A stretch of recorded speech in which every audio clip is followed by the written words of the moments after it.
Şöminede, güveçte pişirdiğimiz yemeğimiz hazır dostlarım. Gerçekten çok leziz oldu. Biz yedik bile.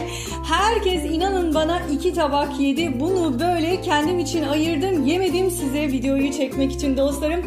Eşim hatta 3. tabağı istedi. 2,5 artık yeter dedi. Pes etti, 2,5'ta kaldı. Gerçekten yapın.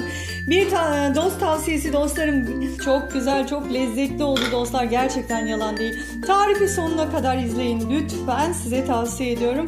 Ve yapın bu yemeği. Fırında yapmak isterseniz tabii. 2,5 saatte pişirdim dostlarım. Abartmışım 4 saatte pişer falan diye ama 2,5-2 saat bile olmadı yani. Kontrol ettim. Ondan sonra baktım pişiyor. Bir böyle karıştırdım dostlarım. Ondan sonra çıkardım. Ellerim yandı şöminede. Ama çok güzel oldu. Lezzetli oldu. Pilavımız burada. Pilavımız da yanında. Ve ev yoğurdumuz. Yapın dostlarım. Ev yapımı, lezzetli.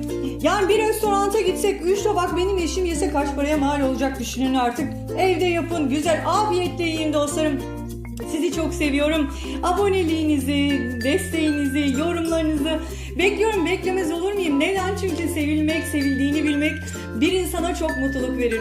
Beni de sevdiğinizi, beğendiğinizi bilirsem, hissedersem eminim ben çok mutlu olacağım. Zaten mutluyum ama beni daha çok mutlu etmek istemez misiniz? Kendinize çok iyi bakın dostlarım. Kendine hoşça kalın.